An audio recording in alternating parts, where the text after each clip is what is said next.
did everyone go this Easter? Well, that's a big question, but thousands went to the races at Kempton Park, for example. Yes, Kempton was back to its old pre-war form again at last, and not even the wind and the rain could keep people away from this meeting. The big race was the Rosebery Stakes, and many thought the result would prove yet another French triumph.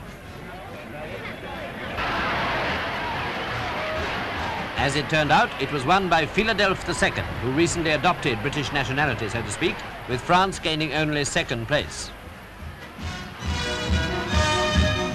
There were crowds at Herne Hill to watch the cycle racing, and here I should think the riders had much the best of it, because if there is one way to keep warm on a chilly April day, it's cycling for miles at high speed.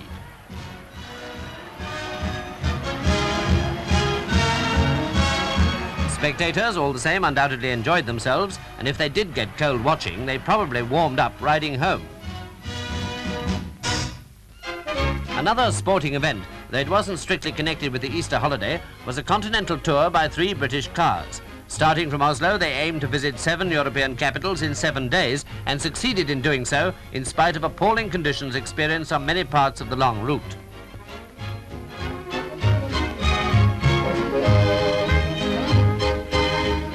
Their journey involved crossing the Great Belt by steamer ferry.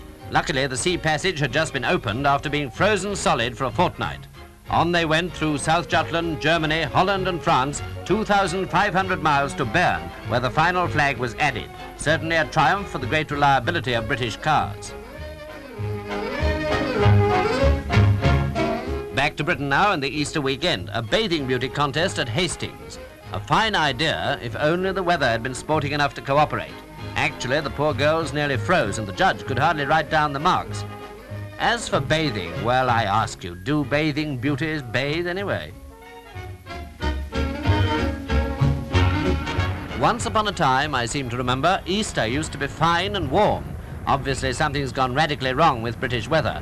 Anyway, this is what it was like at Bognor, where the chief sport was dodging the waves on the front. The 7th wave's the biggest. I wonder if they knew. At Brighton, it wasn't quite so bad, perhaps, but it was overcoat weather all the same. In spite of everything, most people contrived to have a good time, especially the children. Here at Brighton, the fun fair was in full swing, and I'm sure that made up for a lot. True, it was too cold and rough to go for a trip in the Skylark, but there were other ways of making yourself seasick.